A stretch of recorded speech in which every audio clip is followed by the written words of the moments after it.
Welcome to another episode of Inside Scoop with Alex and Jeff.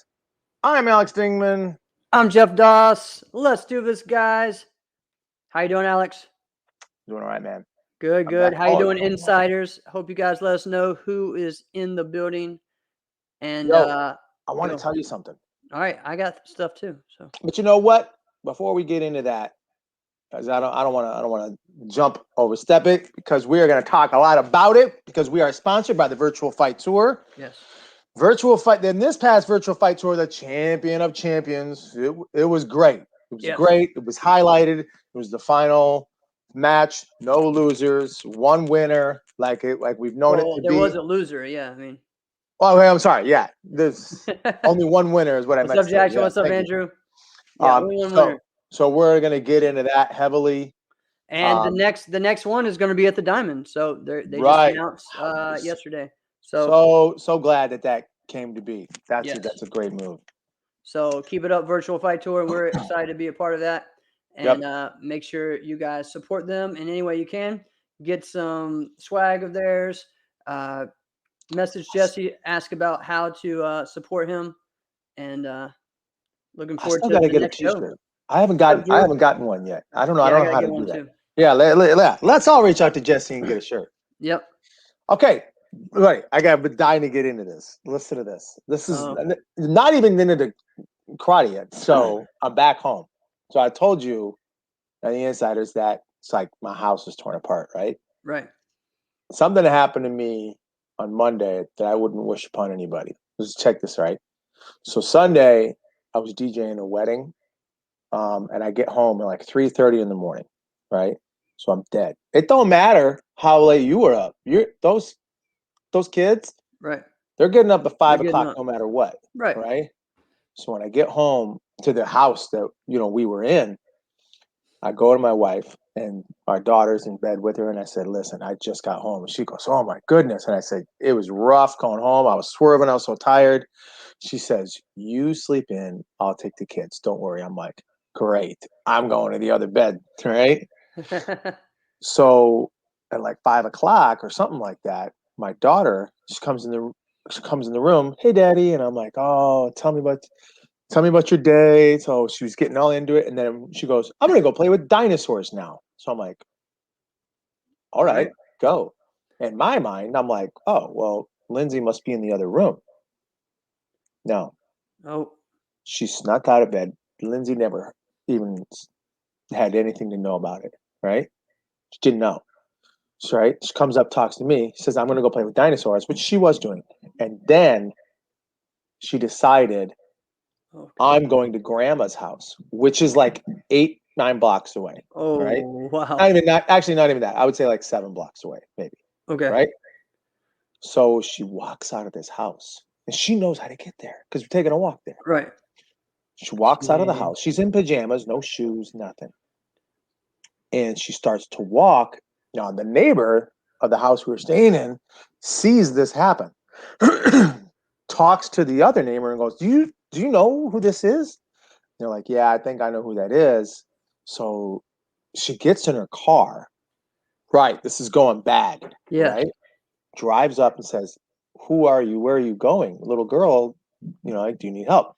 She's like, "No, I'm going to my grandma's house because my dog is there. My mom won't let the dog stay at this house." So she says, "Okay, I'll follow you." Isn't thankful that she didn't bring her in the car with her. Like, "Here, come in the car with me." Right. Yeah. That she didn't like touch my daughter, didn't do anything like that. She just followed her. And then she had to cross 2 streets. Right? Lord, goes up to my to her grandma's, my mother-in-law's house. And she walks with her and she goes, "Is this your granddaughter?" And she's like, "Yes, it is." Brings her in, calls me. So I'm like, I tell Lindsay flies over there. And I'm like, "You can't make this up." Right. Yeah. So the amount of like emotions that's happening. So we're we're getting out of that house. So now we're back in this house. Wow, man.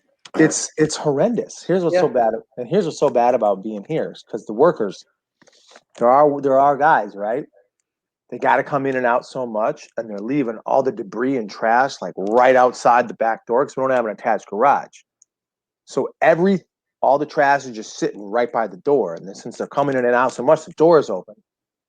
The amount of flies in my house, yeah, you could not count.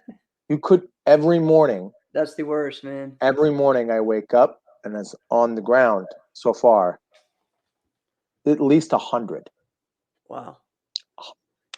It's so bad. It's so bad. So jeez. Wow. I'm ready to be done.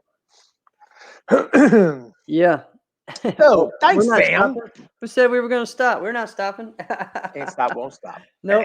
Speaking of not stopping. Yeah, speaking of that, I was at a tournament this weekend in North Carolina. So Hickory, North Carolina, Mountain View Open. Good friend of mine, Doug Armstrong's tournament. I've explained about his tournament before. You know, this year with COVID, he went to like a smaller place. It was too small. Like it probably should have been a lot bigger as far as like facility wise. It was for how many people were there? Yeah, for how many people were there, it was packed. But he makes it a fun weekend. You know, he does a big poker tournament on Friday, does a karate tournament on Saturday, and he does a golf tournament on Sunday, right? So he wants people there the whole weekend, just hanging out, having fun. So always a fun event. What was cool, I had so many people that came up to me just in our local area that listened to the show and were saying, thank you for the show. I love listening to it. Asking me about who's coming on next time, who they would like to see, asking me about different things. And so it's really cool just to hear that and to see it. Because a lot of times we don't always get to, right?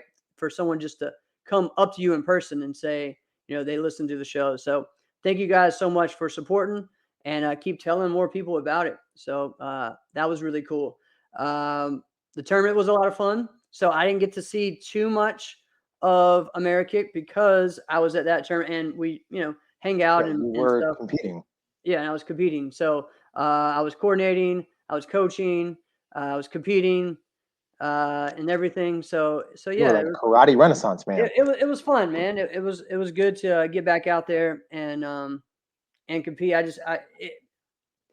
I've explained before, like when I go to events, I want to enjoy it. You know what I mean?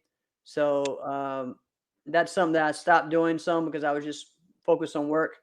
And now I enjoy, you know, getting out there and doing whatever I want to do. So it was a lot of fun. Won the traditional grand, won the open grand, and then went right into like literally they're like, all right, you're fighting in the senior grand right now. I'm like, finished my form for grands after I've done like 5 forms.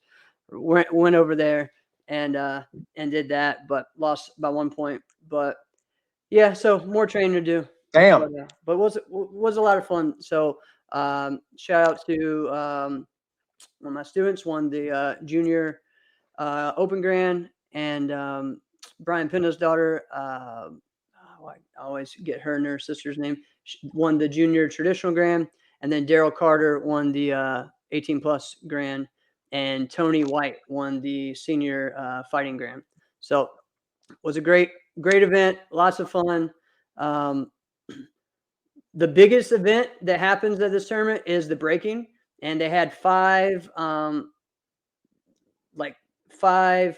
competitors against each other. 4 of them were world champions, past world champions, right? So it's insane, right? And what was crazy was, so the guy that usually wins, his name's Chris Westbrook. Sorry, yeah, Chris. He's like amazing, right?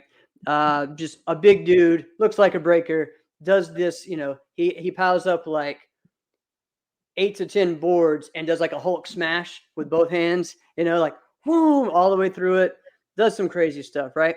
Well, he did an awesome one. He had one small mistake, I think, or maybe he just didn't do a break.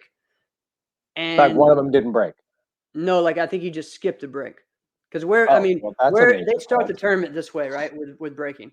And so everyone's surrounding the ring. I could even stand up on the stage. I couldn't really even see all of it. It was nuts. Like it was that packed. Yeah, it's that packed. Positive problem.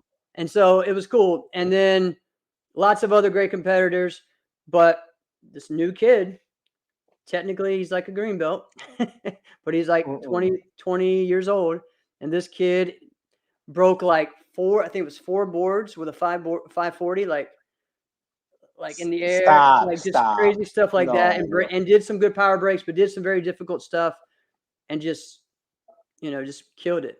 So he won the what they call the national breaking title, because really in a lot of ways there's a lot of high level That's pretty competitors. Cool. So it adds something different that you don't see at tournaments. So yeah, that's beyond me. I'm not good at that. Had the breaking. No, I can't even make a fist with my right hand. Right. That's the breaking is not happening with this one. So that's what some of us did for fun on Friday night, was breaking boards and stuff. So yeah. I did one with I did one with a twist kick, with just holding it in my hand and just doing it free. Yeah. That's appropriate after what we were talking about last week. Right. And then after that, I drove to Salem and I did some stunts for a movie on Sunday. And dude, you were showing me pictures of this. Yeah, so guys, these pictures were nuts. Some of you guys probably saw them on Facebook. I didn't really know what I was getting myself into. I didn't know how long of a day it was going to be. I should, because Yo, if you can, you should leave a picture in the comments. Yeah, if I can figure that out. Yeah. And so, man, it was a fun time, but I had to it took me like 30 minutes of makeup, dressing up. It looked like it took a lot more. Zombie. I don't know. I mean, I was sitting around for a while and I didn't really know what I was doing. So I kind of learned a couple of a fight scene, but the person I was supposed to be doing it with, he's also like the director and the writer. So he's kind of doing a lot of stuff. He's like, yeah, we'll figure it out. We went over our thing for like 5 seconds. Right. And he's like, hey, we're going to do it in the green screen. I'm like, oh, all right. So I don't really know. I've never really done any of this stuff. So we do all this. Like, all right, you're good. Get out and wait a little bit. So then once everyone figured this out the day of shooting? Yeah. And then it was like, all right, we're going to the creek. So mind you, you didn't know any of this stuff was happening, did you? No. So, well, I didn't know that I needed some rubber boots because we may need to go to the creek, right? So I get there at 1:30. Again, I leave North Carolina at 9. So get there at 1:30, and we leave for the creek at like 5:30. So I've been at the Cry School, and really the thing is, I have my shirt off. So I've been walking around all day shirtless, just in a Cry School, in a cold Cry School. It's just a different day, man. It's just different. And then we get to the creek, and same thing, and I had this mask on and all this paint, but it was interesting, really cool. I learned a lot of different stuff, just doing things in the water, doing things, and how it looks on camera. So a lot of cool stuff, especially since I'm about to be, I have some new classes that we're working on at our class that has to do with stunts. So at our Cry School. So pretty cool to actually do it. A day in the life of Jeff Doss, I tell you what, man. Then drive home, and I drive home in the makeup. And I told all you guys, right? You should have went to the drive. You should have went through a drive-through. I did. I drove through Taco Bell, and they literally thought I was like some crackhead or something, because from far away, that's what it looked like. And maybe you should have went in. Yeah, it was kind of late though, so it was 10 o'clock, so I couldn't get in. Better. It would have been awesome if I went in. Freaks come out at night. I was about to go into like Walmart or something, right? But yeah, so probably wouldn't have been the first one at Walmart. No. All right, should we get into this thing? Which thing? Oh, let's get into this past weekend at Amerikick. All right, let's get into that, and then we have someone who's already in our group. So whenever we're ready to let them in. So let's fast track this thing first. Yep. Congratulations, Rashad! You didn't just win the grand; you won all of the form. You won everything. 3. Everything. Yep. He won 3 of them. Everything. Yep. 3 of the 4. So pretty awesome, man. Yes. Rashad Regine, great job, man. Congrats. Way to go. Awesome super proud of him. Because time out, because Alex, I don't want us to forget this, because we were supposed to talk about this last week and we didn't. 2 people we need to give shout outs to. Tomorrow night, Ross Levine's fight. Because I don't want us to forget. Karate Combat. If you have CBS Sports, it should be on that. If not, I think you can look up on their YouTube channel and they'll have it going live. So go out and support Ross. All right.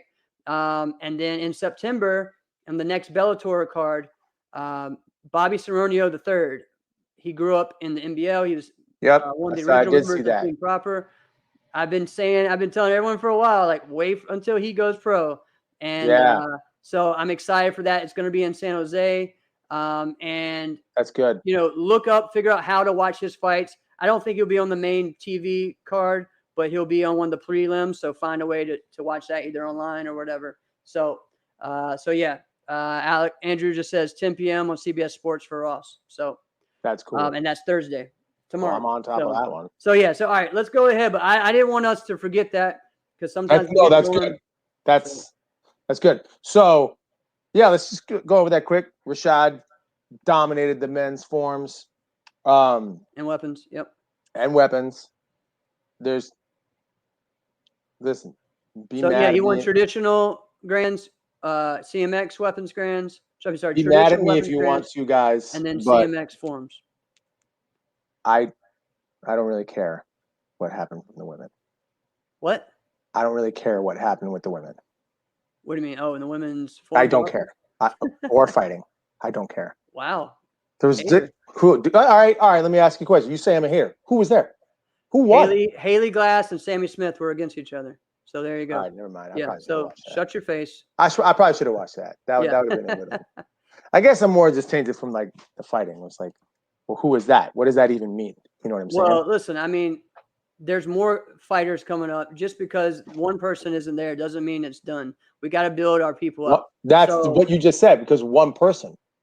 There's this one person, and then there's a mountain between. Right. So those people have to build themselves up. So this was the first step for them to do that. So there's nothing to talk about. I would think it would be Mason. I would think it would be Mason Stowell, probably won. I didn't see it, so I'm not really sure.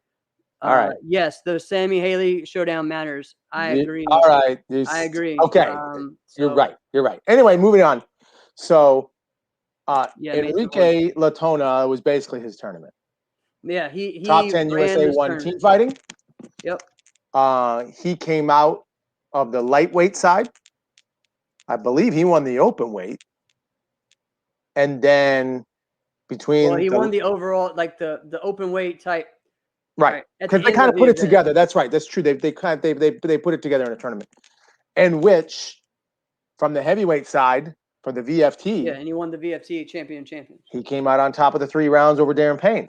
Right. So it's his tournament. So there was a few things though. I'm watching him, and listen, let it be known, he still decided to take breaks and stop in matches. He totally did. All right. Okay. But the finishing power of his sidekick at the end of it, I mean, he's not throwing it like a jab. He's throwing it. He does a very good job. And what I'm most impressed with is that his finishing power is great without having to like cock it back and have a super powerful one. He does it the same way, just shooting it straight. All right. What's Andrew saying? Umena. Yeah, Umena won women's open weight and the overall grands. I still don't care. Right, have her fight Morgan. Then let me care. All right. All right. So does Bailey have some competition? Is what Sam is saying. I still don't think so. All right. Because the last couple times they fought, Bailey came out on top, and it wasn't that close. So Rick is going to have to do something. Maybe he can beat him for a diamond, but I doubt it. All right. So the way let's keep on the praise with Enrique though. Right. Very, very good job. I really thought Kevin Walker was going to beat him. I thought so. But I took notes on the fight with him and Tobias for the lightweight grand championship. Yeah. So at one point, Enrique stops to fix his foot pad without saying anything in between breaks. It was in between breaks, and he just stops and he starts fixing his foot pad with his hand. Right. I believe Nick Kane was the judge, a ref. I could be wrong, so don't crucify me if it wasn't Nick Kane. Right. So he stops. He's fixing his foot pad, and Tobias looks like he said go, and he's like, "For real?" Pow! Takes off and hits him. And then Enrique doesn't even like move, right? He makes no movement. He's just like, whatever. And then they wave off the point. They're like, no, he wasn't ready. And Tobias didn't really do anything about it. Right? He was like, man. All right, whatever. Let's go. Right. And I would have been pissed. I'd have been like, that was his effing fault to choose to just stop and do nothing. He didn't say anything to anybody. He just decided to fix his foot pad. That's his damn fault. That's my point. All right. Yeah. Now, it was won by more than a point. Yeah. It was more than that, but still. But when you do things like that, though, you change the momentum. Like if you have the ability, because he didn't even say anything to refs. Right. That's how bad the influence has gotten. Right. He can literally just not even do a dang thing. Doesn't have to give a look. Mm-hmm. And the refs are like, no, come on. It's not fair. He wasn't ready. He chose to not be ready. Right. He knew what the rules were. He Right. knew what was happening. He was going to take that. He made an intentional choice. Right? Whatever. It is supposed to be a point. I think if the point would have went to Tobias, he'd have been like, yeah, got me. You know? That's how bad his influence has gotten for like when he just goes down. And then after that, here's what happens. After that point, right? He hits him and he waves it off. Now, Enrique needs a moment to walk it off. Mm-hmm. So now he's manipulating the game. Mm-hmm. So the momentum is now totally in his in his favor. And I'm like, that's not fair. Right. That's not fair at all. Right. And it's gamesmanship if you can play with the rules. But I mean, I get it. Here's the flip side. Yamena Yanero won the overall, Mike. And Kevin Walker was there. Yeah. So in the fight with Kevin Walker, I thought, oh, Kevin's leg was doing all right because Kevin's leg was coming up and over. It was stopping he was trying the hard side kick. Right. Kevin's leg would come around. I mean, Enrique had enough power where he was kind of knocking him off balance a little bit. But there was a few times where Kevin kind of tried that same tactic that Enrique tried, and it had the reverse effect. Mm-hmm. And hers is like, nah, Enrique, that's his point. That's Enrique's point. You know, and Kevin actually tried to say something, and they were just like, no, it's Enrique's point. His influence is so skewed that way now. So that left a little sour taste. It was like, but it's not really Enrique's fault. He didn't do anything wrong. Listen, man, I think it doesn't really matter if you come out and you won everything at a tournament. You did something right. And I'm not faulting him because I've done things where I've intentionally blitzed someone in the arm, knowing this ref is going to give me the point. I think I mentioned that. Yeah, I remember that. Right. Yeah. So what are you going to do? I'm not faulting him. I'm just like, refs, step up. Look, you have two eyes. You just saw what happened. Don't pretend like you didn't just do. You said stop for a reason. You didn't say stop when a blitz happened to not give a point. Right. Right. You knew what was happening, and then you chose that.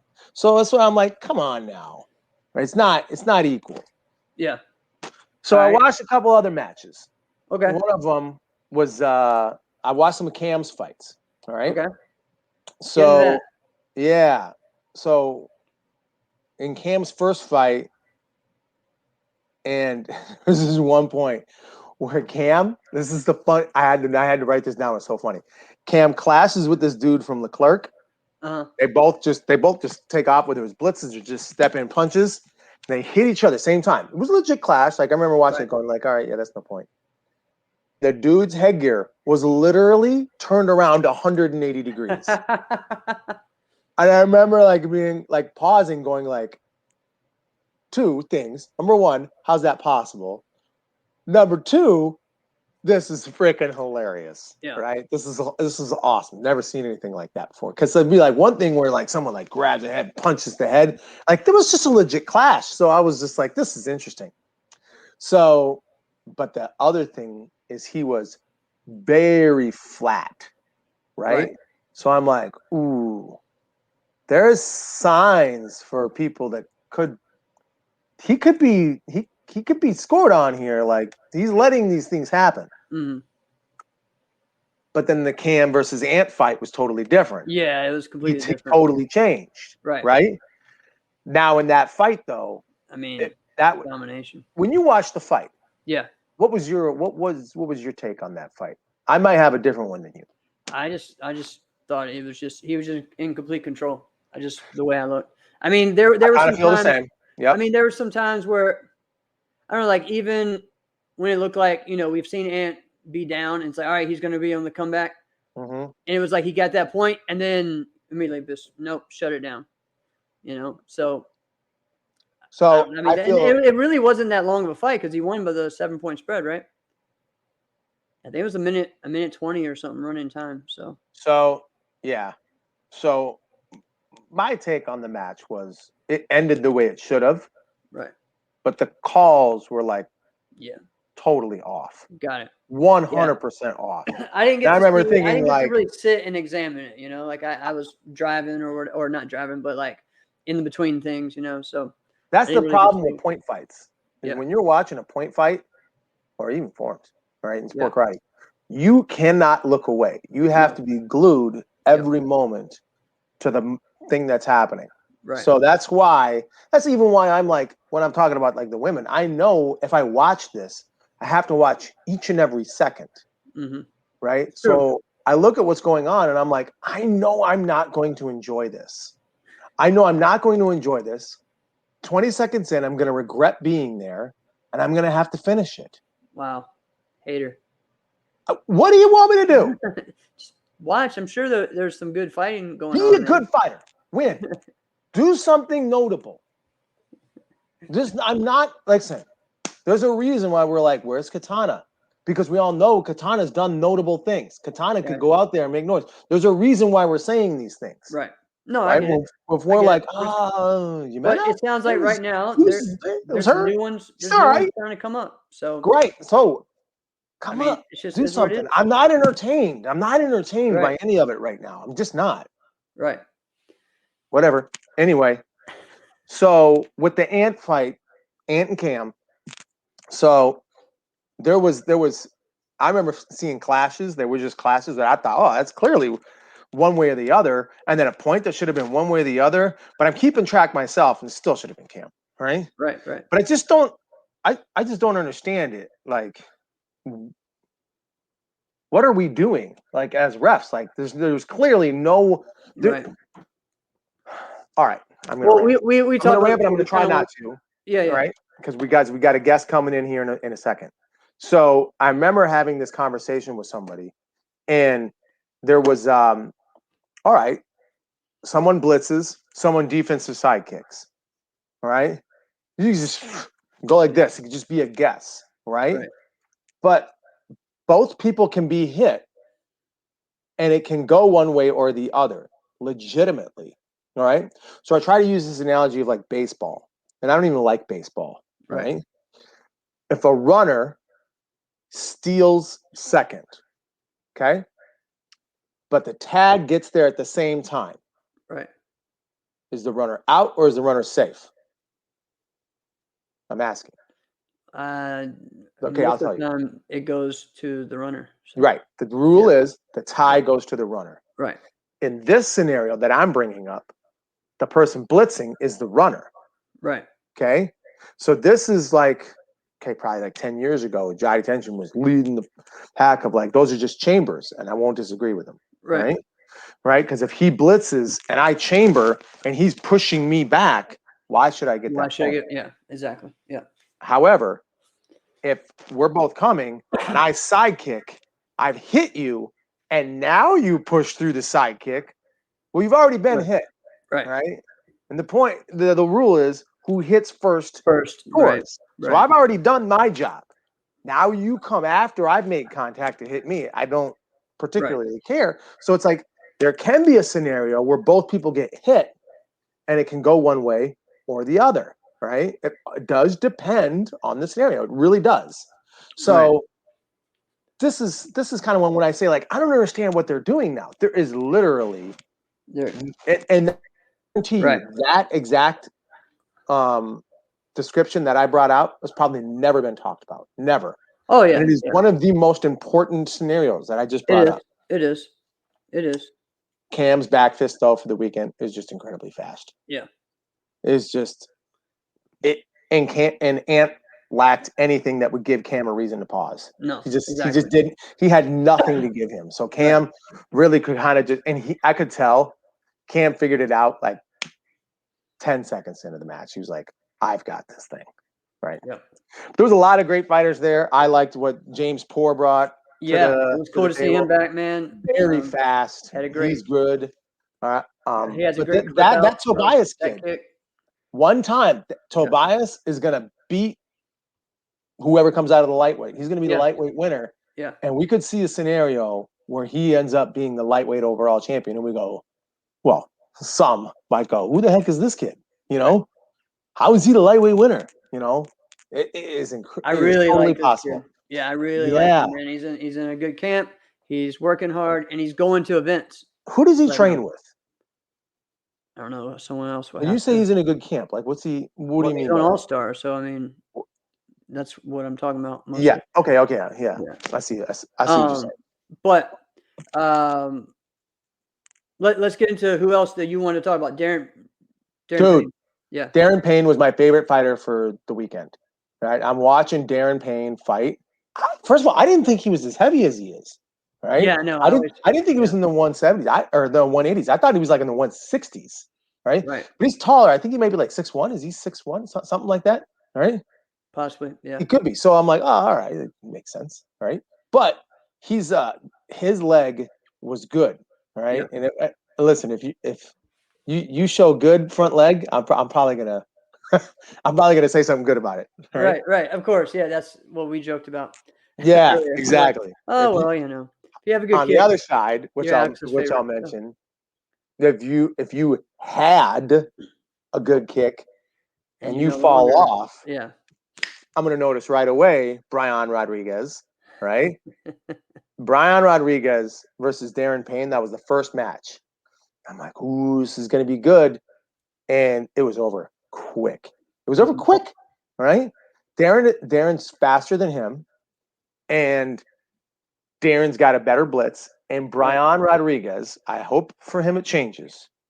I have not seen him kick above the shoulder in 2 years. Hey, yeah. Has not happened. I've not seen him kick above the go back and watch all 3 rounds of Brian Rodriguez and Brandon Balu. He might of all 3 rounds might have in the first round kicked above his shoulder and like twice.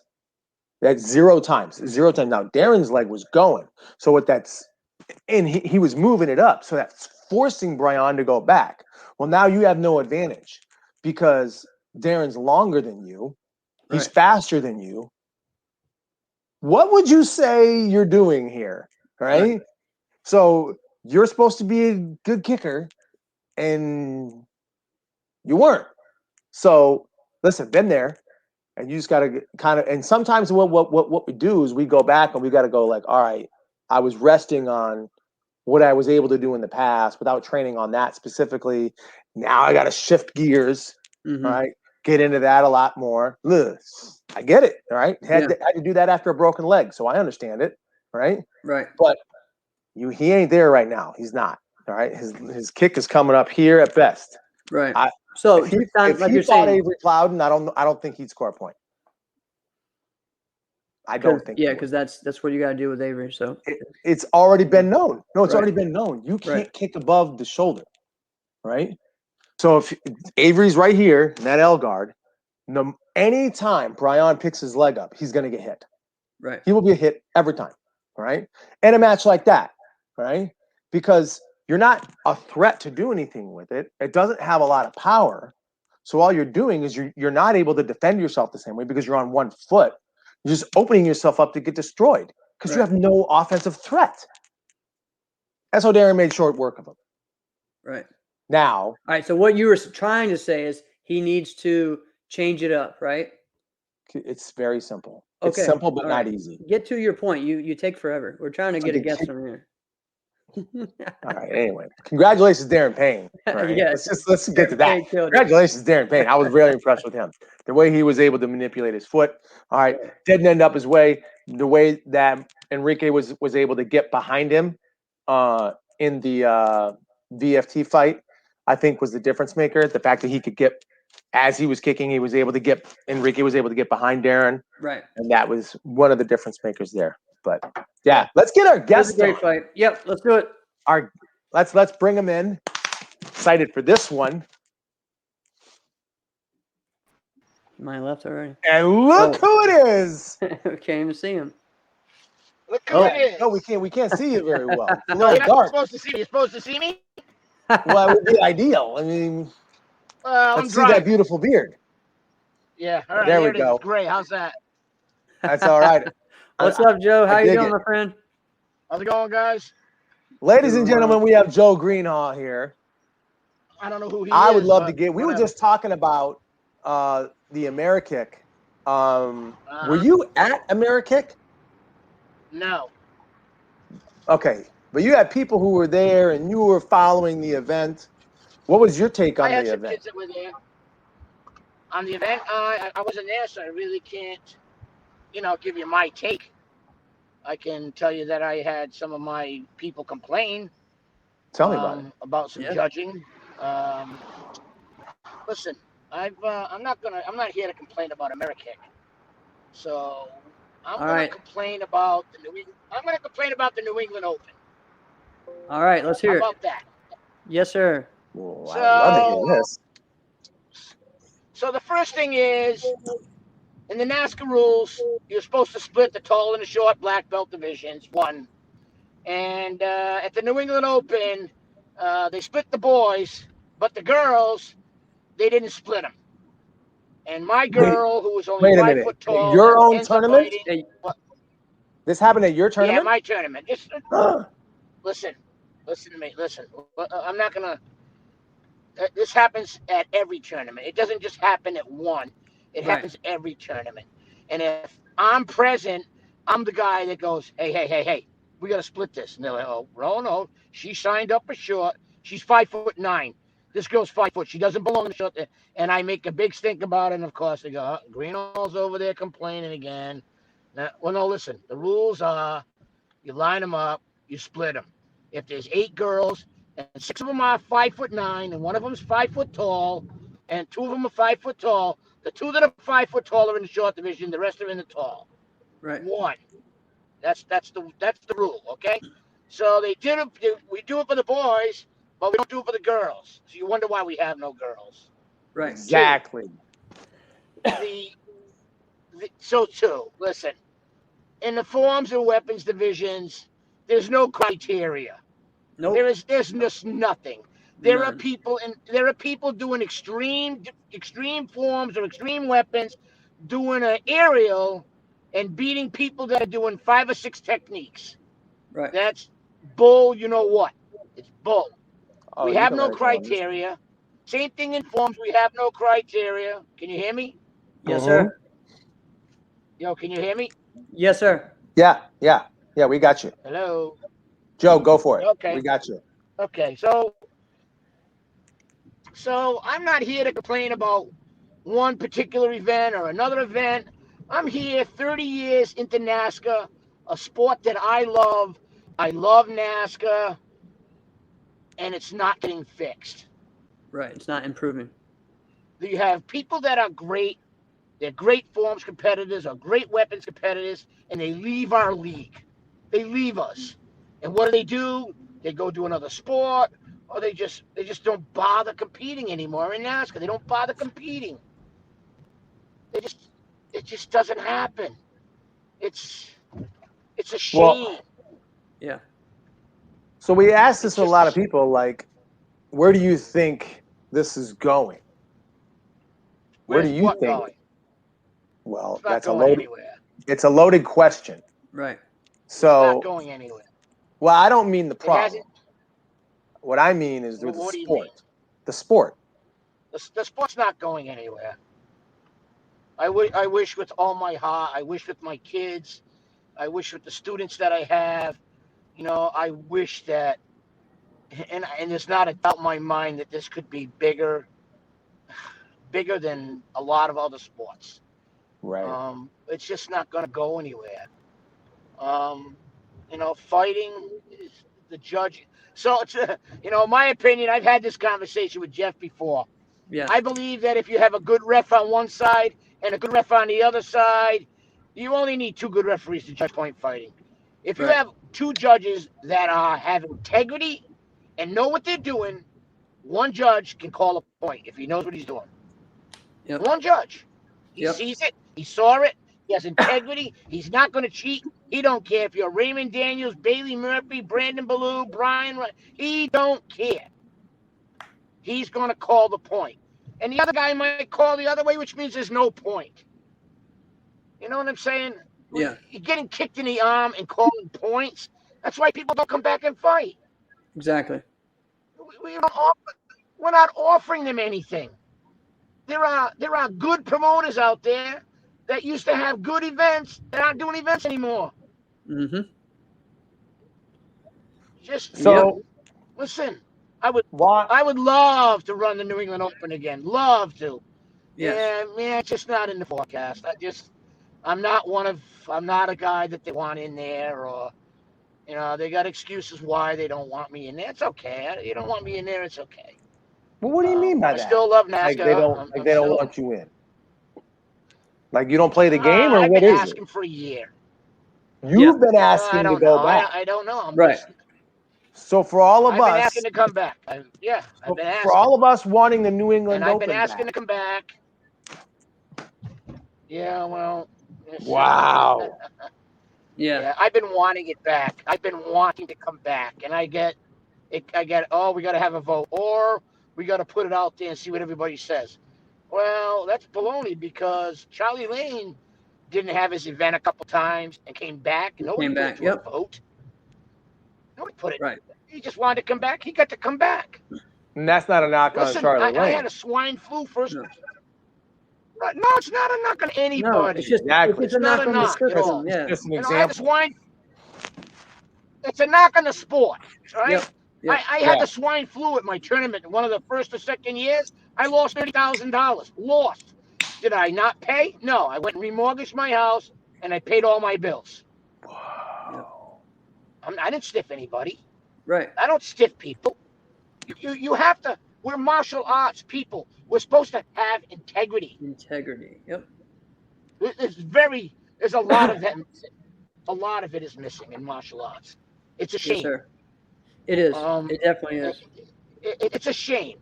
It's turning into a money thing, and you're not going to make any money if you don't have a customer. Right. Right. We're driving customers away. They don't even make it to the adult division. They're leaving us. And I think that's one of the biggest problems we have, Joe, is they're not even making it. Listen, creative forms. People don't even kick anymore. Right. Are you kidding me?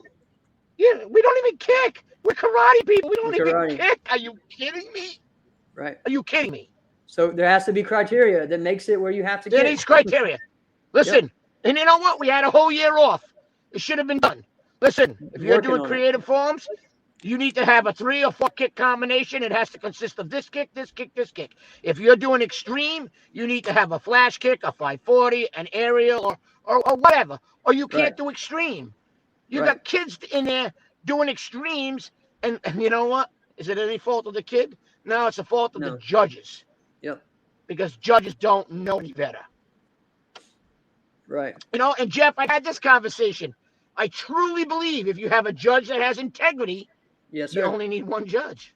Yep. You and I agree on that. Alex thinks we're crazy, but if you have a judge that has integrity, Alex, listen to me. I'll sit down with you at any of the NASCAR tournaments, even at the Diamonds. I'll sit down with you, and we'll do a division, and I'll sit there and judge it all by myself with you, and I'll tell you who gets first, second, third, and fourth place. I'll tell you. And I'll bet you $500 I'm damn close. Yep. I'll bet I'm damn close. See, here's the problem. You have a way of telling no problem. This. I know that. That's the problem. You have a way of telling me something that I want, because when Jeff said the exact same thing, I looked at him like he had 2 heads. I'm like, you're a special kind of crazy. There's no way. And the way you're saying it, I'm like, maybe. Well, all right. Well, here's the deal. I'm saying what I said is for us to get to a point where we have real professional judges, certified judges. Absolutely. We have to break it down to where we have less and we can afford to give them what they deserve. So and then you have great people at each ring. You know, I'd rather have one great judge than three crappy judges. You know, I mean, exactly. It's so bad right now. We're just getting whatever we can just to show up. And I mean, all the terms like this. I don't understand. Go ahead. No, go ahead. Go ahead. I'm just saying this weekend, it's just like, no, go ahead. I went to a local tournament, and it was just, again, like, oh, we got 10th Dan here. We have 9th Dan here. I'm like, oh, my God. Okay. You know, like, I love what they do and respect them as martial artists, but that doesn't mean it makes you a great judge. So. That's absolutely right. Same thing with fighters. Just because you're a good fighter doesn't make you a good judge. I'm sorry. And I truly believe, Alex, you can have two qualified officials watching a fight, one on one side and one on the other, and call the fight correctly. Right. Or you could have one good official on one side and two bad officials on the other, and the two bad officials ruin the whole damn thing. Mm-hmm. Yes. And guys taking their gloves off, and they're like, I ain't coming back here no more. I'm not doing this shit anymore. I'm just not doing it. Why? And I think the problem that people don't understand is when customers get to the point where they're like, I'm not doing this anymore. When people hear that, I'm sure they think they're not coming back to that tournament anymore. No, they may not compete anymore. In fact, they may not even do martial arts anymore. Correct. So what they're really doing is screwing the instructor who brought them there. Right. So now you're actually giving some legitimacy to people who say, we're not doing tournaments anymore. Correct. Right. Joe, crazy as that sounds. Yeah, they are. They're walking away. Joe, listen. Go ahead, Joe. Oh, well, Andrew was saying the concept of certified judges has been discussed for over 20 years. Why hasn't it happened? Yeah, you tell me. I sit in meetings. I've sat in meetings. Exactly. You tell me. I think because people want to sit and wait. You want me to tell you why I think? You want me to tell you why I think? Yeah. Yes. Really? Yes. I think because we're a bunch of guys that aren't working as a team to grow and love the sport that we love, to help it grow. We're all working as individuals and not working as a league or as a team, as a martial arts community, to try and grow a sport that there's no better sport, man. I'm telling you, there's not a better sport out there. These kids that are doing these extreme stuff with the bows and listen, you can listen. I'm going to just say his name, Jackson Rudolph. I've had people tell me, "Oh, he's nothing but a baton twirler," and I'll be like, "Really?" I said, "Let me ask you a question. Have you ever judged him?" No. Oh, you never judged him, but he's a baton twirler. I'm like, let me just tell you, I've judged a kid. And believe me, I've had some, he does a lot of tricks. I love the bow too. I love the bow. My kids did the bow. Yeah. But I've sat and I've judged Jackson. And damn, I want to give the kid an 11. He's just so good. I've judged his division. 9 guys in the division. 8 of them all drop. He's last. I'm like, he's just gonna do 3 strikes and he's gonna bow and he's gonna win. Right. No, he's doing triple spins. And he strikes that. I make his bow. He strikes that bow harder than most people I know. Right. The guy can strike, man. The guy, he's a phenomenal. He is. He's a great martial artist. So people tell me, "Oh, Jackson Rudolph's a baton twirler," I tell you, you're up full of baloney, man, because that guy's phenomenal. He's really, really good. So that's just Jackson. A judge gave Jackson a bad score a couple of years ago. Jackson was like, "Excuse me, can you tell me why you gave me such a low score?" He goes, "You do the same form all the time." It's freaking amazing. You're shitting me. Yeah. It's freaking amazing. So you know what he did? You know what Jackson did? Jackson went to tournament after tournament doing a different form for almost a whole year. Right. I see. It's just, Yeah. you know, man, it's a great sport. It needs to evolve. And if we don't evolve, it's just going to stay a backyard sport that it is. So, Joe, I feel like, so this question for me, when I've been asked or I've been in meetings about certified judging, it wasn't ever, what can we do to make this happen? It was, this is why it can't happen. This is why it won't happen.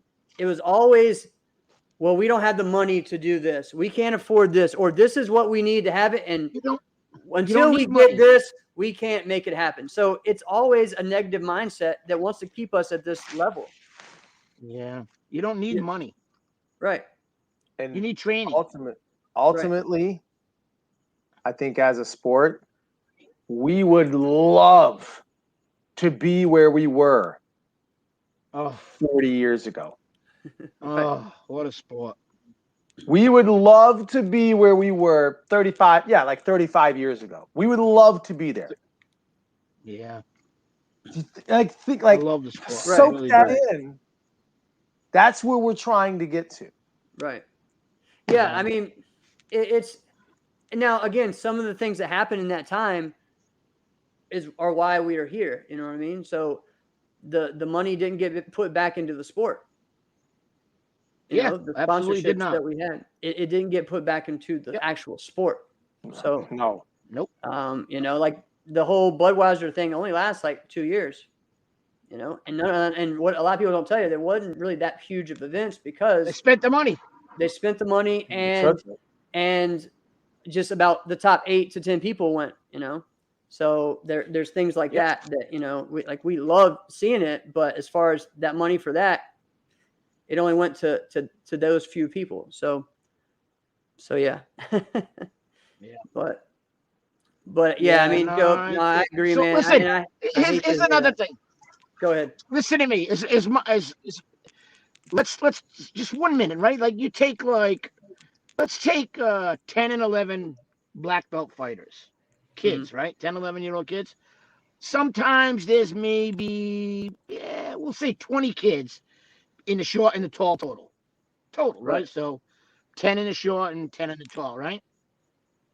How about if you go to the 10, 11 beginner or intermediate divisions and tell me how many kids there are in there? If there's 20 kids, how come there's no tall and short there? Right. Yeah. Why is there no tall and short? Those, that's our money. That's where your money comes from. That's where it needs to be at. Yeah. That is where your money is. That's where it's where it needs to be. But nobody cares about the underbelts. They only want to have. Listen, do I want to have great people on my nighttime show? Of course I do. You know, and that's all we're concerned about. Who's the best? We get the best people here. We'll be no. You need those underbelts. And so you can create the one thing that I did lack at my tournament always was. Absolutely. Yep. Absolutely. You need to bring people in that are good kickers like Jeff Doss to say, here's the criteria. This is what we're looking for. You need to do a stationary kick in creative forms. It can be side, hook round, axe, or side, hook round, whatever the combination is. You need to do it on either leg. It doesn't matter. You need to do this. You need to do that. And everybody's going to be like, oh, boy, I got to get to work now. And you know what? You might see different people winning. Right. You know? What's funny about that? Well, what's funny about that, Joe, is when the NBL rule of you had to have 3 kicks in a row, people giggled at that, and they were just like, let's just first thing in the form, get the 3 kicks out of the way, just do 3 kicks, and then do my NASCA form. Right. Yeah. But here's the deal, Alex. The ones that did it and excelled at it, they got a higher score in that criteria. And that's where I was going to go with that. So, that's where I was going to go. So they still stood out. What the other thing I really kind of liked about what NBL did with that is they had a trick. I mean, I liked it, and then I didn't. I was like, I don't know how I feel about this. They had a trick maximum, right, Jeff? Yeah. It was like a 7 trick maximum. Well, it was a flip maximum, gymnastics maximum. So meaning like, you know, if you're going to go upside down, right. You know. Now, like a B twist would not, because that's actually a martial arts technique, right? So things like that that Which didn't shouldn't count be an for extreme. that. So, right. Think about that. That move shouldn't be an extreme. Right. I mean, Right, Joe? Whatever. I mean, I don't care what you're probably right, but I don't care what it is. But we need to have a criteria and a curriculum. So that people know what you have to do. And not a 3-kick combination where you stand up and go, kick, kick, kick. Okay, I did my 3 kicks. No.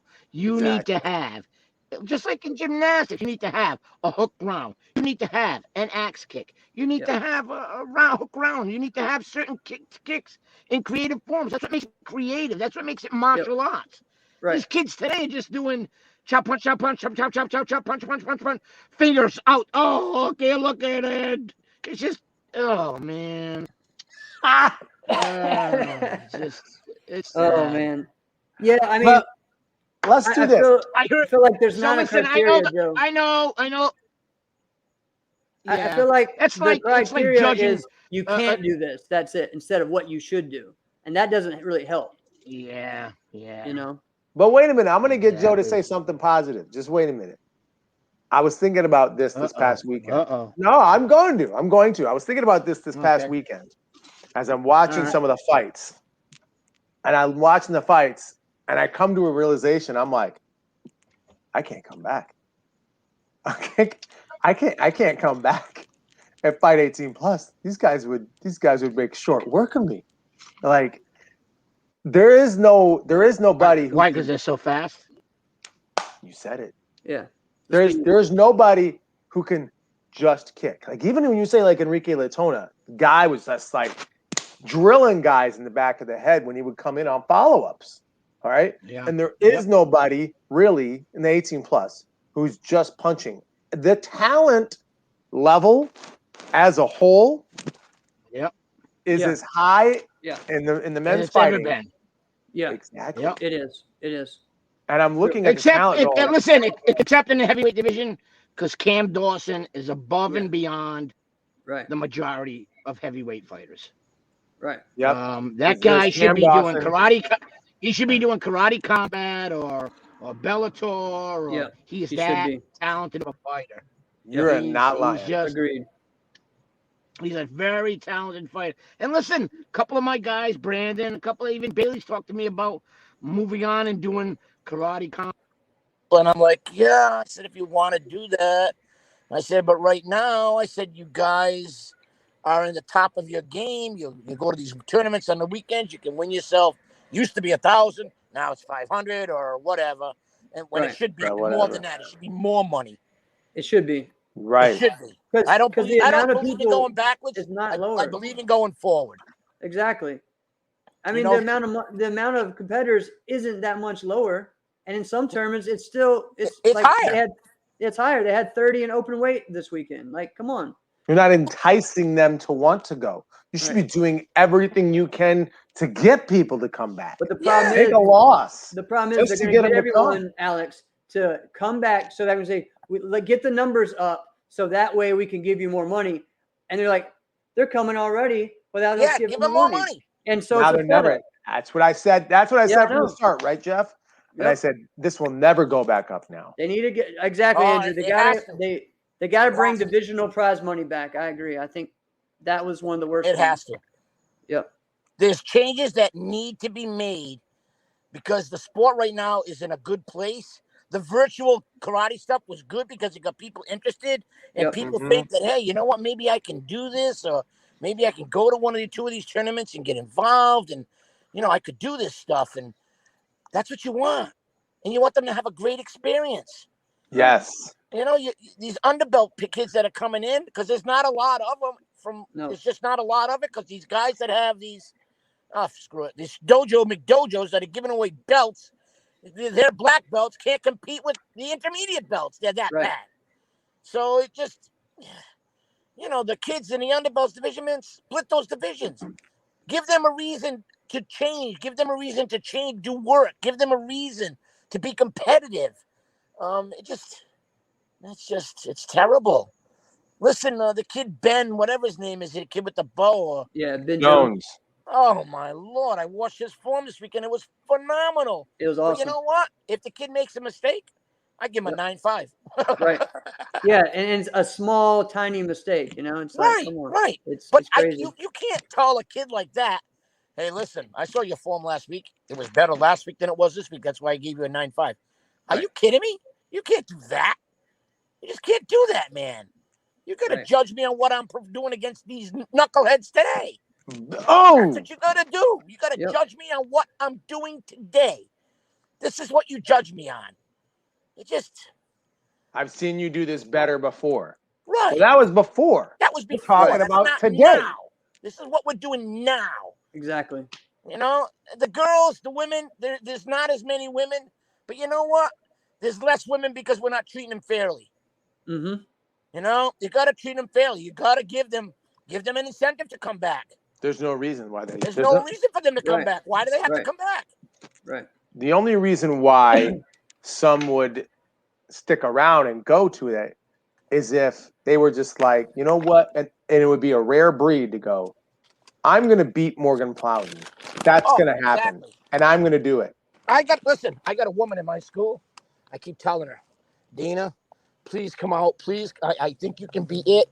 I think you can do it. I think you can be number one. I think you can be the best. And she's like, how much do I get if I win? I go, $1,000. She goes, that's not a lot. I go, yeah, you're right. I said, but you got to come out, and this girl's the best in the world, and you want to beat the best in the world. You can just do it. Even Nikki Pellin, she just had a baby. She's training hard. Right. She's training her butt off. She wants to beat her too. Wow. Congratulations, Nikki Pellin. Awesome. Yeah. I mean, I give her a lot of credit. She's lost like 50, 60 pounds. Wow. She'll be out soon, but that's like all of the baby weight and some. It's terrible. It's just terrible. Yeah. And the problem is judging, period. The problem is judging. Judging an organization. I mean, well, and I think even bigger than that, Joe, and we've had conversations. I know you get frustrated because so many people say all this on Facebook and then nothing ever happens. Yep. And the reason why is because everyone thinks they have to go to NASCA to get them to do it. No. What I've been saying, let's just create the criteria just to have the criteria ready, and then whatever happens from there happens from there. At least we have something done, right? Exactly. That's what should happen. So, I mean, the minds that want to actually do this, they got to get together, and then they can present it to whoever they want to present it to. Yeah, good luck with that. Yeah. I got a question. So, Joe, I know that you are a NASCA guy, and you love NASCA. I know that. And I know you love it because it's the best, and you want to be a part of the best, and you want that to flourish. I know that. Yep. But if you're not allowed to have an event for whatever reason or no reason, would you ever just host the New England Open as just an independent tournament? Have you ever thought about that? Yeah, I've thought about it. Listen, I've worked hard. I work hard with G-Force. Yeah. I've thought about doing a New England Open, just me alone, just no sponsors, just maybe G-Force sponsor. The problem I have is I don't have any help. Right. Most of these guys have a staff. I have a very small school of very talented people, but it doesn't make money. My school never has made money. Right. I always did it because I loved it. I'm passionate about it. People that want to be champions, those are the people I want to train. If you don't want to be a champion, well, I'm really not interested. Right. If you don't want to see how good you really can be, I'm not really interested. Yeah. I've had people come in all the time. I go, what are you looking for? You looking for a belt or, what is it you're looking for? And they're like, well, the guy down the street, he's an 8th degree. And, he promised me a black belt in less than 3 years. I'm like, you need to go there then. Yeah. That's where you need to go. I mean, if somebody's promising you a black belt in less than 3 years, whether you go or you don't, you need to go there because I'm not going to do that with you. Right. I mean, you call it sport karate. I call it sport karate what I teach, but to me, it's when you throw a front ball kick in my school, it's a front ball kick. And you throw a side kick in my school, it better look like a damn side kick. It better look like the kick you're saying it's going to be, or we're going to have a real problem. Because I have a lot of integrity. I'm proud of of people that wear my uniform. I'm proud of what I've taught people, and I'm proud of those things. It says my name. It represents me. Right. There are some phenomenal, real nice people in NASCAR. Real nice people. Yeah. Some of the best people I've ever met in life. And their kids are really good. But I know some people that are going to walk soon if things don't get fixed. Yep. And then what? And then you know what they say? They say, well, somebody else will step up. Bullshit. Yeah. Somebody will within a couple of years. Yep. They'll leave again. It'll be half the attendance. Right. At all the events. Yep. Yep. And they won't be as good. Nope. Because they won't have those people to train or lead by example, lead the others by example and how to do it right. Yep. So, and that's the biggest issue. And I mean, that's what happened, honestly, with the NBL. Just more and more top tournaments kept leaving and saying, man, this is just too much, and nothing really changed. So, and that's what happened. But, so, listen, nothing for nothing. Boyce had a great concept. Yep. Yeah. Just, he's his own worst enemy. Right. Yep. Yep. Yeah, I mean, we're getting lots of comments. We got like over 100. 5 more comments than we've had in a while. So months. I'm sorry. It says people are getting tired. I just said we're getting a lot of comments, Joe. Just lots of people are reaching out. Yeah, and no, they're all great. Everybody's giving you praise. Yeah, man. That's Chris Walker was saying, "What's up, Mr. G?" Yep. A lot of people are, like Jeannie Jones has jumped in. She said, and I agree with her. She goes, "Just put the call out. I bet people will come." Yeah, we'll help you as far as helping with your tournament. Yep. I agree with her. She said, "I bet if you put the call out, and as genuine as a person as you are, I bet they'd come." Yeah, I think so. That would be really nice. Yep. Yeah, man, Nick, you're right. There isn't a person that loves the sport more than Mr. G. The passion is unmatched. Love it. Thank you much. True. I really appreciate that. Yeah. But we need to fix it. If these other guys don't want to do it, then somebody needs to step in and fix it. Yep. Shad said the voice of the heroes. You guys are young. You're the guys, man. Right. Yeah, and and the thing is, Joe, like everyone wants to, you to have your tournament. But again, what you're trying to say is it's more than that, right? It is. We got to fix the sport. We got to fix the sport. Absolutely. And again, the ones that really want to, they need to get together and start doing something to change it. So not just talking on Facebook anymore. We got to start putting something to action. Yeah. So I mean, it is what it is. You can't go to one event and the judging be good and the money be good, and go to another event and the judging be bad and there's no money. Exactly. What do you mean there's no money? Right. I mean, it doesn't. That overall, like that was always the thing with me. It's like, yeah, I want to have a great event for the sport, but I can't just only focus on my event because then I just have a good event. But everyone else around us won't help, and so my event will just stay where it's at. It will stay as a good event instead of become a better event.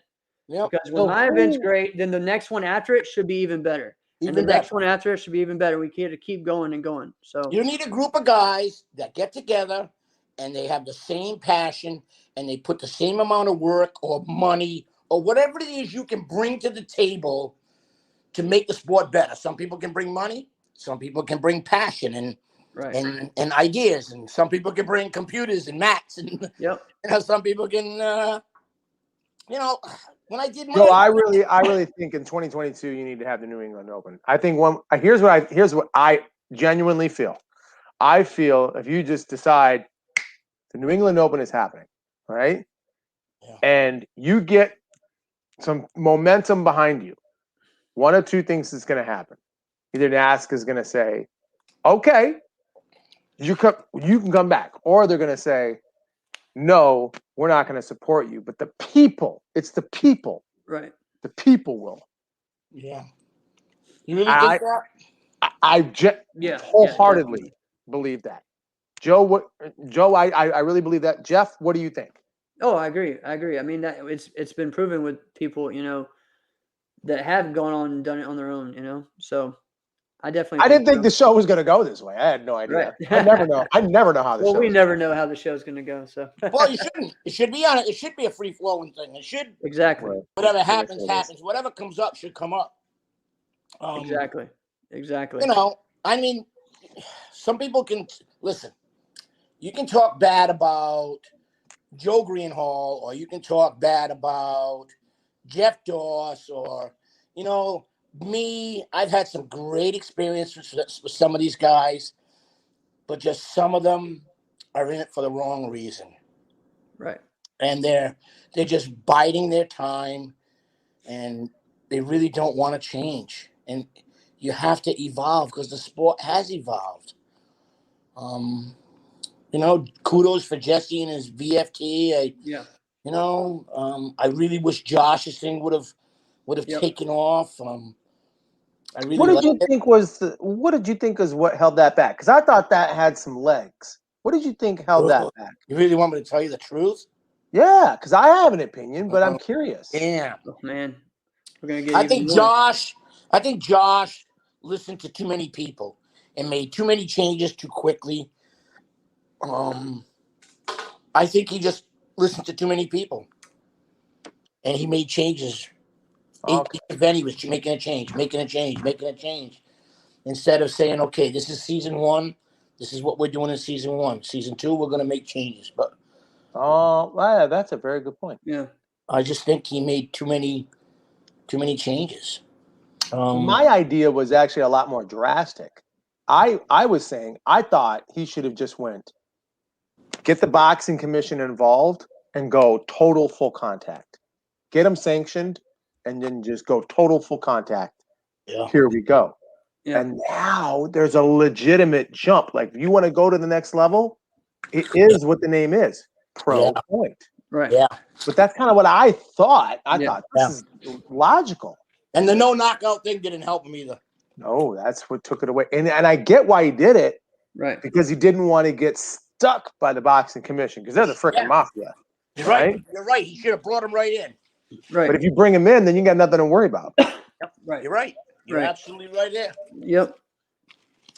It's the truth, man. It has to be that way. Yeah, I was saying it not to knock it. I was saying it to be like, exactly. Look at what it could be. Right. This could be the next big thing. You're absolutely right. Agreed. I have seen a few people that I thought were done with karate, though, like doing tournaments locally, that started competing because of the possibility of doing something like a VFT or a pro point. You know, and I saw some people kind of. So I think they're doing a good job at that. You know, there's people that haven't really been able to get out of their state much to compete, but have been able to fight on those cards.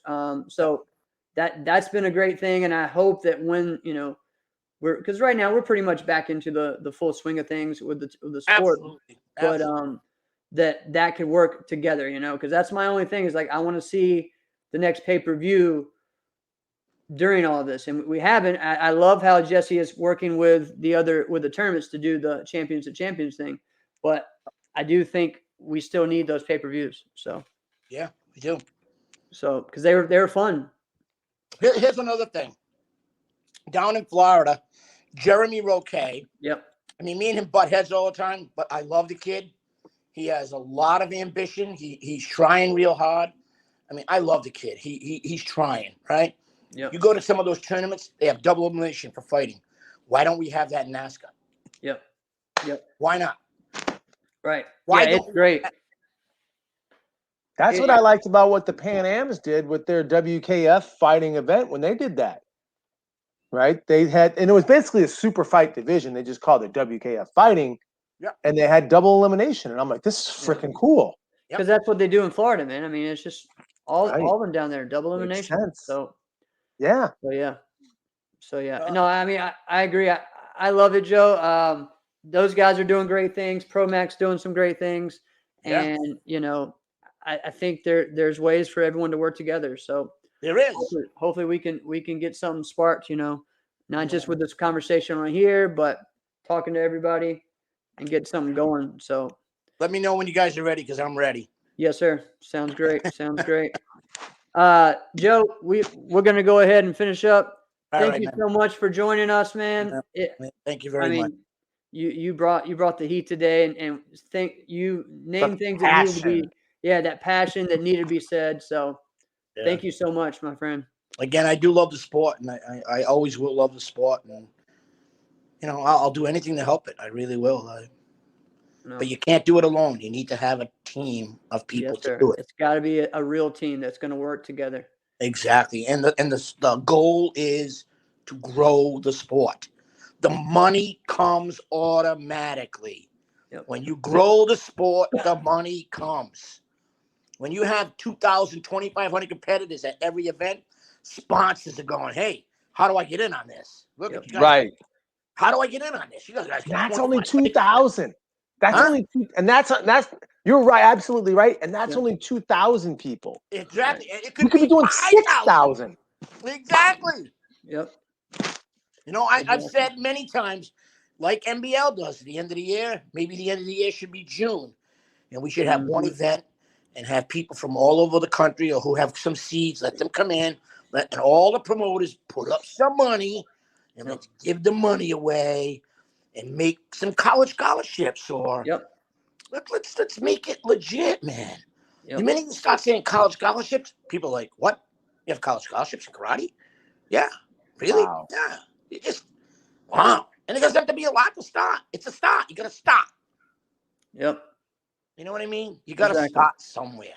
Yep.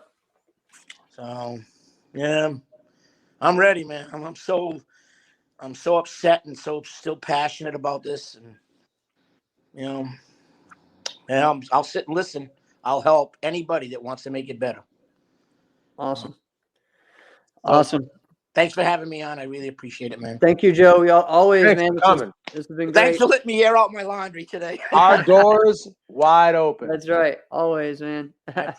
Let us know when you want to come back. It's wide open. Yeah. Yeah. I'll let you know, man. I appreciate it, though. Thank you very much. All right. Thanks, Mr. G. Have a good night. Bye-bye. See you, buddy. That was great. That was great. Oh, man. Right? Loved it. Guys, that was a great show. Thank you so much for everyone commenting and adding to it. There's so much good information in here in these comments. And again, we gotta keep actually do something with this. You know what I mean? We can't just, we gotta take some steps. So as much as I want to be selfishly like, hey, share the show because it's going to get more people downloading the show. Right, I like that. Right. But actually, guys, you should be doing that because if people are really hearing what's coming from a real NASCAR promoter, if they're hearing that exactly that passion, they really need to hear that. So really get that out. Exactly. Comment on it. Comment on the podcast itself. Give the reviews because that's a big deal for us as well. Right. Well, and again, the more our sport gets out, the better in whatever capacity. So you're not even lying. And these are things that need to be said and told in this forum. So thank you guys for joining us, man. This has been a great one. Dude, I'm shocked. This is fantastic. I know. All right, this is great. What do you have going on the rest of the week? Good question. Oh, I'm helping move in my my girlfriend's daughter into college Friday. Yeah, so that's gonna be and then what? Yeah, and then William and Mary. So it's in Williamsburg, Virginia. It's like the second oldest college. Oh, I know William. I know that. Yeah. I don't know where it is, but I know of the school. It's close to the coast. So close to So doing that, and then I don't know, possibly something with karate over the weekend. I'm sure. Oh no, Jeff, we got our fantasy football draft we're doing on Sunday. Oh yeah, forgot about that. Oh, okay. Wait, that's a great segue for this one. Insiders. Jeff and I decided we were going to do an inside scoop ESPN fantasy football draft. So tell you what, first 8 people to message us. Yep. Go ahead and message me because I'm going to create the league. First 8 people to message me. You guys are in the league. You guys want to be in a fantasy football league with Jeff and I as the inside scoop? Let's do it. Message me, Facebook Messenger, text me, whatever. If you got my number, then boom, we're just first 8 people in. We'll just create the league. All right. Oh, Jackson's in. I knew Jackson would be. It's fantastic. Mike said Saturday. Mike said it was Saturday. Thanks, Dad. Oh, wait. It is Saturday. All right. That's right. It's the 28th. It is Saturday. So, Jeff, when do you want to do our draft? Probably like Monday or Tuesday? You want? I guess we could. I guess we're yeah. We'll do it like Monday night or Tuesday night. All right. Okay. We'll decide. When you guys message me, I'll let you know. Yep. This has been another episode of Inside Scoop with Alex and Jeff. I am Alex Dingman. I'm Jeff Doss. See you guys next week.